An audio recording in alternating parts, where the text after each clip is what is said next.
आइए आज हम नवम वर्ग के नवम वर्ग का जो हमारा चतुर्थ पाठ है, चतुर्थ पाठ में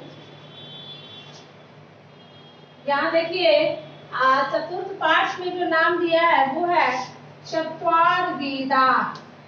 चत्वार वेदा यानी चार वेद, चार वेद। ठीक है, अब चार वेद में थोड़ा सा पाठ से व्याख्या है, पाठ से व्याख्या को हम समझा दें। तो पाठ से जो व्याख्या है उसको आप समझिएगा कि प्रस्तुत पाठ जो है चत्वारवेदा, प्रस्तुत पाठ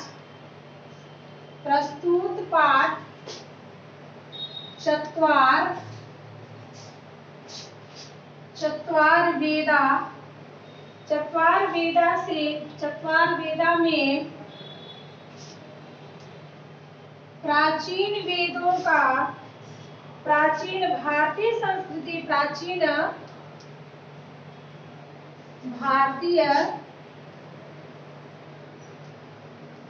प्राचीन भारतीय संस्कृति विशेषताओं का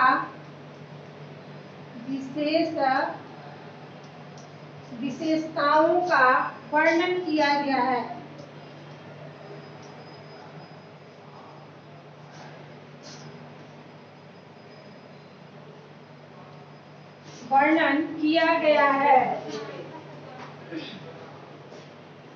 विश्व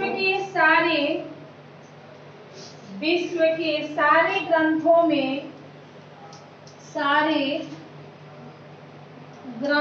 में वेद सर्वश्रेष्ठ बताया गया है। शास्त्रों में वेद को सर्वश्रेष्ठ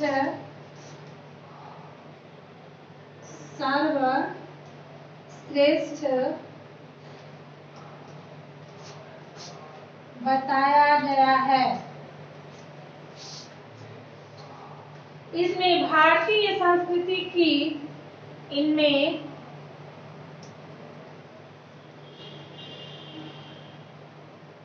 भारतीय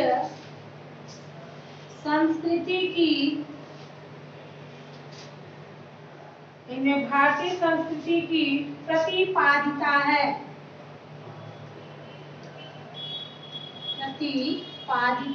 यानी व्याख्या किया गया है। हमारे भारतीय संस्कार जो है वो सारे वेदों में ही निहित है, वेद से बाहर नहीं है। और जितने भी हमारे घर में जो कर्म कांड होते हैं, शुभ कार्य होते हैं, अशुभ कार्य होते हैं, वो सारे के सारे जितने भी कार्य होते हैं सब वेद से ही संग्रह किया गया है। ठीक है, तो वेद को देखिए और फिर प्रतिपादित किया गया है संस्कृति के आधार पे, भारतीय संस्कृति के आधार पे, भारतीय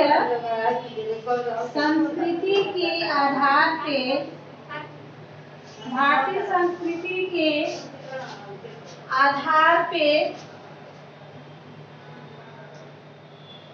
आधार पर वेद को चार भागों में बांटा गया है। वेद को चार भागों में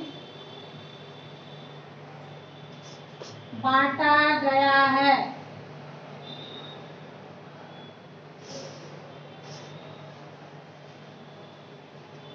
ये पाठ तो हम अपने कक्षा में भी पढ़ा चुके हैं, फिर भी थोड़ी सी सारांश इसमें बता देते हैं। हमारी छात्राएं जो नई आई हैं उनके लिए अच्छा रहेगा।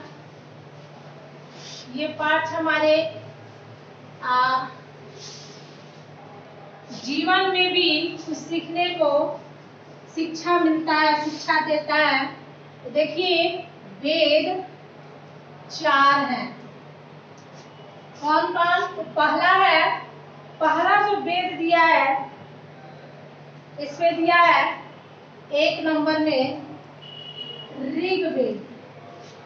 ऋग्वेद। दूसरा है यजुर्वेद, यजुर्वेद।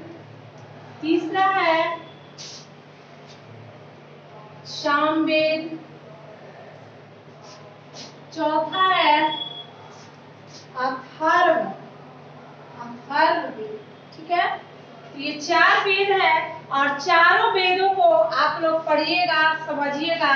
और देखिए कहाँ का ये वेद का निर्माण किया गया, कैसे किया गया, इसके बारे में भी हम बताएंगे। तो ये जो हमारा वेद है, सबसे पहला जो वेद है ऋग्वेद है। सबसे पहला वेद है ऋग्वेद। तो ऋग्वेद का निर्माण कहाँ से किया गया है?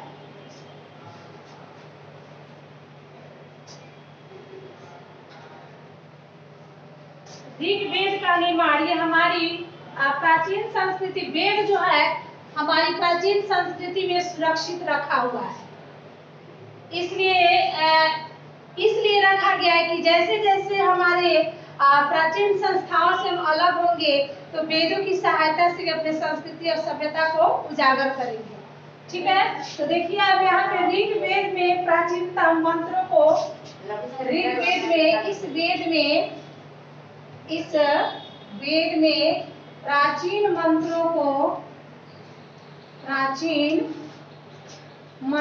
को निरूपित किया गया है, निरूपित किया गया है। ठीक है, और संसार में सबसे प्राचीन वेद इसे ही माना जाता है। और संसार में सबसे प्राचीन वेद, सबसे प्राचीन वेद ऋग्वेद को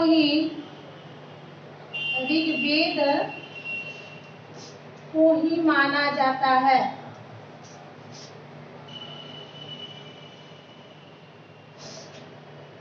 ऋग्वेद को ही माना जाता है। सप्त सिंधु प्रदेश में रहने वाले ऋषि मुनि, सप्त सिंधु प्रदेश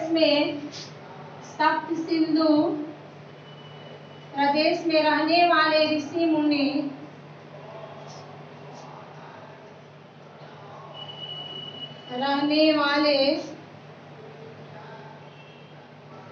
ऋषि मुनि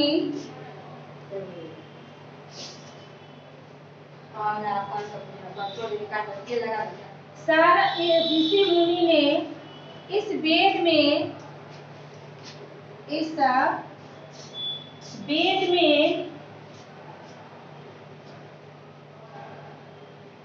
श्लोकों को वर्णित किया है, श्लोकों को वर्णित किया है।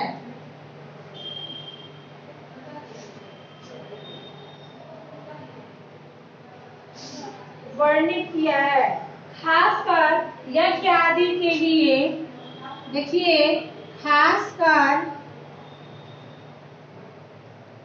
यज्ञ आदि के लिए, यज्ञ आदि के लिए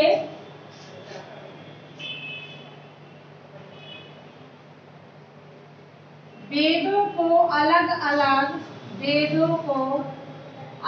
अलग रखा गया है, अलग अलग रखा गया है। देखिए इस पाठ में थोड़ा सा हम बोले थे कि सारांश ही पढ़ाएंगे और ज्यादा इसकी व्याख्या नहीं करेंगे, क्योंकि हमारे पास समय भी कम है और आप लोग का पेपर का समय भी चल रहा है। इसलिए आप लोग इतना ही पढ़िए और मन लगा के पढ़िए। फिर हम अगले एपिसोड में मिलेंगे, तब तक के लिए घर में रहिए, सुरक्षित रहिए।